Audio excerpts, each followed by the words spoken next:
Paulo Hartung, presidente da Associação Brasileira de Árvores, ex-governador do Espírito Santo. Mais uma vez, governador, obrigada por conversar com a gente aqui. Boa tarde. Boa tarde, prazer muito grande, Muriel, Fernando, nossos telespectadores. Uma alegria estar junto mais uma vez com vocês. Governador, quero te ouvir na sua percepção qual o impacto para o setor da celulose agora com essa compra, JF obtendo então 100% da Eldorado. Olha, é indiscutivelmente uma notícia boa para o setor, que é um setor pujante hoje no Brasil, é daquelas atividades econômicas que deram certo no nosso país. Então, a notícia boa do ponto de vista setorial, mas quando você olha a economia brasileira, quando você olha o Brasil, essa é uma notícia boa para o Brasil também, porque a gente vence uma etapa importante, esse conflito judicial que se arrastou tanto tempo, ele não foi bom para nenhuma das duas companhias e não foi bom no sentido da imagem que nós projetamos mundo afora. Então, é uma virada de página que nós devemos celebrar e seguir em frente, num setor que tem dado muito alegria no nosso país. O setor tem um pé no agro, tem um pé na indústria, o setor planta, colhe, mas o setor preserva, mostrando que é possível produzir e preservar, né? Ou seja, está do lado certo da equação do clima. Então, assim, um setor como esse, que nos faz o maior exportador de celulose do planeta, né?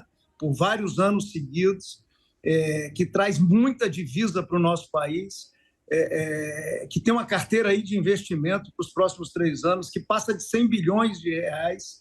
Então, assim, é mais uma notícia boa. Eu estou aqui e toda a turma da IBAR, da Indústria Brasileira de Árvores, que são todos que plantam árvores para fins industriais e para fins de restauração de nativas, né? Então, nós estamos celebrando esse acordo como mais uma notícia boa aí, entre tantas que a gente tem oferecido ao Brasil nesses últimos anos. Presidente, boa tarde, obrigado por conversar com a gente. Obviamente, para a JF, esse negócio significa tirar da frente, né, do caminho um baita problema, né? Você passa a ter mais clareza, por exemplo, com esse plano, com a parte que diz respeito ao Eldorado, desse grande plano de investimento para os próximos anos. E eu queria ouvir o senhor também sobre Paper Excellence. Eles não descartam continuar no Brasil. Que tipo de ativos ou que tipo de segmentos poderiam receber esses 15 bilhões de reais? É um dinheiro nada desprezível que vai pingar na conta da companhia. Quais áreas parecem promissoras para quem tem caixa no atual momento aqui no Brasil? Fernando, você sabe, são 2 grupos muito fortes, né? No Brasil e no mundo, né? Quer dizer, a definição, a superação do conflito judicial, ele abre agora uma possibilidade para que a Eldorado evolua no seu projeto de expansão, que está prontinho, né? Assim, eu acredito que agora, eu acho que os acionistas é que vão dizer, mas agora as condições estão dadas, né, para esse projeto sair da gaveta e você tem uma nova máquina lá, uma nova linha de produção, quer dizer, que vai ampliar muito a produção da Eldorado. A última vez que eu visitei a Eldorado, os executivos fizeram questão de me levar, mostrar que está tudo pronto para que essa nova linha seja construída. Então, isso agrega, sabe, um investimento novo. Vou te dar um número assim aproximado. Um investimento desse passa de 24 bilhões de reais, né? Então, assim, eu estou respondendo por partes a você, Fernando. Estou começando com um grupo que agora fica como o único grupo detentor das ações da Eldorado. Em relação à Paper, a Paper tem deixado claro, assim, conversado aí com autoridades no nosso país, que tem muito interesse em constituir um investimento no Brasil, né? Agora, eu acho que é acompanhar, né? Porque, assim, se tem uma coisa que nós temos, é possibilidade de crescimento nesse setor, Fernando. Você olha assim, o Brasil tem mais de 100 milhões de hectares de terras antropizadas, com algum nível de degradação, e parte importante desse volume de terras, de mais de 100 milhões de hectares, é terra que tem a possibilidade de ser convertida para outros usos, por exemplo, para a produção de fibras, que é o nosso setor, para a produção de grãos, para a produção de energia, né? Se a gente olhar o mundo, não tem nenhum lugar no mundo que você tenha essa disponibilidade. Onde tem guerra. Tem guerra, tem conflito, onde não tem nenhuma segurança jurídica. Então, quer dizer, o Brasil desponta assim, com uma condição muito favorável, e nós que já somos o maior exportador de celulose, um grande produtor de papel, um grande produtor de madeira para móveis, um grande produtor de roupas, Fernando e Muriel. Poucas pessoas sabem disso. Quer dizer, da árvore vem a viscose, né? que é biodegradável, né? Os produtos que nós produzimos são recicláveis, são biodegradáveis. Então, assim, o Brasil pode evoluir muito. A outra coisa importante para os nossos telespectadores, quer dizer, quando você olha o mundo, ninguém tem a competitividade que o Brasil tem. Ninguém tem a nossa produtividade por hectare ano. Isso, muita gente fala assim, não, isso é clima, isso é solo. Não, vai muito além de clima e solo. Isso é ciência aplicada, são as nossas universidades, as nossas academias, os nossos centros de pesquisa, as nossas empresas, que trabalham dia e noite, né? Nos laboratórios, nos viveiros, e nós temos aí a maior produtividade do planeta. Isso faz uma diferença danada. Esses dias eu fui visitar uma associada nossa no Chile, uma árvore que nós plantamos aqui no Chile, gasta 12 anos para ser colhidas, no Brasil 6, 7 anos. Então, e as pessoas falam assim, não, isso é solo, isso é clima. É solo, é clima, mas é ciência aplicada, e essas condições tem no Brasil. Então, por isso você pode ver que os grandes players do mundo, os chilenos estão aqui, os asiáticos estão aqui, os europeus estão aqui, os americanos estão aqui, e nós temos empresas que são orgulhos dos brasileiros. Você vê o tamanho que a Suzano virou, o tamanho que a Klabin virou nos últimos anos, quer dizer, empresas made in Brasil, mas empresas hoje que estão conectadas com o mundo, fornecendo seus produtos para bilhões de consumidores. Então, esse é daqueles setores, Fernando, que deu certo no Brasil, como a Embraer deu certo, como a WEG Motores deu certo, como o agro moderno deu certo no Brasil. O setor de árvores cultivadas é um setor que deu certo, e aí atrai mesmo o investimento, a atenção. Eu acho que um grupo como a Paper não vai tirar o olho daqui, não.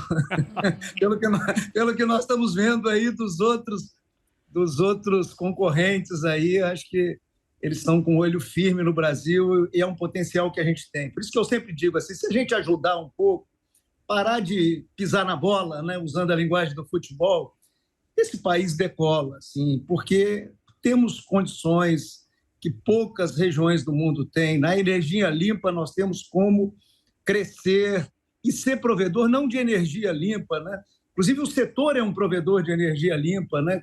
Através da biomassa florestal, mas nós temos condição de crescer para produzir produtos a partir de energia limpa. Então, essas oportunidades é que nós não podemos deixar, como dizia o saudoso Roberto Campos Avô, entre os dedos, que a gente tem que parar de perder boas oportunidades na nossa história, e aí nós temos que fazer uma opção entre essa coisa recorrente de caminho fácil que o Brasil toma a cada esquina e dá com os burros na água, e a outra linha do caminho certo. Nós precisamos, uma hora, apostar no caminho certo para transformar o potencial desse país, que é imenso, em emprego, renda e vida melhor para os seus filhos, particularmente para a juventude brasileira. Mas eu estou muito alegre, o setor está muito alegre. Eu acho que a minha fala demonstra isso aqui, da nossa alegria desse conflito ter sido superado, e eu espero que nasça 2 bons produtos do fim desse conflito. É a minha expectativa setorial aí, e que joga a favor da economia brasileira. Eu aproveito para te perguntar também sobre essa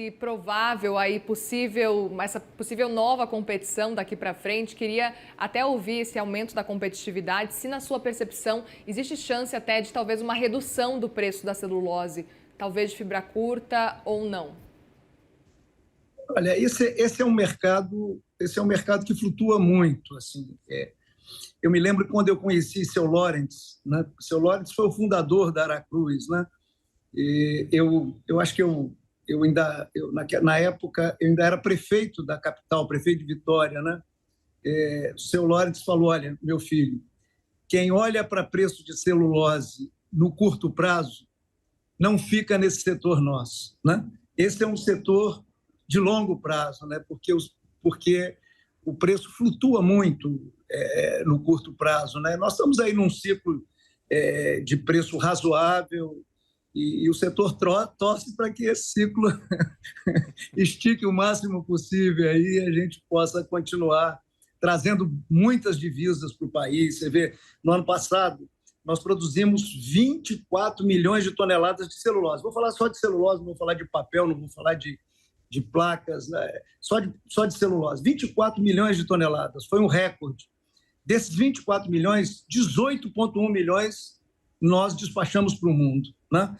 Para a Ásia, para a Europa, para os Estados Unidos, para o Canadá, para o México, para o mundo inteiro, né? Então, assim, é um feito, né? Assim, nós somos hoje um provedor desse produto importantíssimo no mundo, e isso nós conquistamos. Se perguntar assim, em quanto tempo o Brasil conquistou essa posição? Nos últimos 50 anos, com força mesmo nos últimos 25, 30 anos, né? Para a gente também, que muitas vezes fica pessimista com as coisas, a gente olhar o que está errado e lutar para corrigir o que está errado, mas também olhar o que está dando certo, porque o que está dando certo muitas vezes também injeta energia na gente para seguir em frente. Então, a questão de preço flutua muito mesmo, mas quando o preço está razoável, está bom, isso faz o setor crescer muito. Você vê essa carteira de investimento do setor, é espetacular. É uma das maiores carteiras de investimentos do setor privado brasileiro. Se você olhar uma planta industrial que nós inauguramos em dezembro, lá em Ribas, no Mato Grosso do Sul, 24 bilhões de investimentos na fábrica, no plantio e investimento em ciência e tecnologia e logística, né? Porque todos esses grandes projetos nossos traz um componente de logística, que é uma grande carência que nós temos no Brasil. Então, são números muito importantes. Nós acabamos de inaugurar lá em Ribas, a Arauco começou um investimento do mesmo porte em Inocência, que fica mais ou menos a 200 quilômetros de Ribas, dentro do Mato Grosso do Sul. Então, e aí você vai ver onde é que está plantando árvores. É outra coisa importante a gente dizer, porque emociona. Quer dizer, a árvore está sendo plantada justamente substituindo o pasto de baixa produtividade, muitas vezes pasto degradado, você está levando uma árvore. Quando você planta uma árvore, nós estamos plantando 1.800.000 árvores por dia, estou falando o número do setor. Quer dizer, quando você planta uma árvore, ela, ao crescer, ela captura e estoca carbono. Quer dizer, é um serviço ambiental notável a favor do clima, né?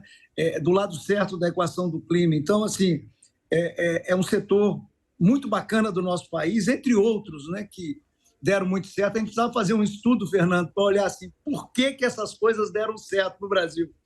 Por que a indústria naval deu errado? Por que outras coisas repetidamente deram errados no país? Para a gente se inspirar, eu acho que isso ajudaria o caminhar do nosso país, para a gente se inspirar justamente nas coisas que deram certo. Muito bem. Governador, só para a gente encerrar essa conversa, eu queria entender um pouco qual que é a leitura que o senhor faz, o IBA faz, sobre China. A China tem sido um grande cliente da nossa celulose, é um mercado que colocou muita gente no mercado consumidor, né, consumindo todos os tipos de papel higiênico, até caixa de papelão para comprar coisas pela internet, mas também é um país que tem trabalhado e tem investido para aumentar a sua capacidade de produção de celulose e papel.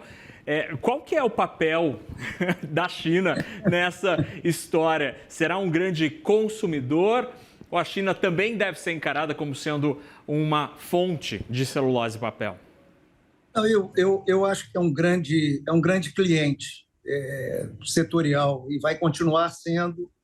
Evidentemente que, Fernando, quando você tem um país que ele desenvolve e ele faz o crescimento da renda dos seus habitantes, imediatamente o consumo dos nossos produtos, e nós temos uma gama de 5 mil bioprodutos no setor, quer dizer, quando você pega uma fralda infantil ou geriátrica, tem celulose nesse produto e assim por diante. Então, quando um país melhora de vida, é o caso da China nessas últimas décadas, a renda cresceu o consumo de tixo, cresceu o consumo de embalagem, cresceu o consumo, inclusive, de papel para imprimir e escrever, que a previsão era uma queda mais acentuada no mundo em função da digitalização, e essa queda tem sido mais lenta em função desses grandes mercados entrantes, né?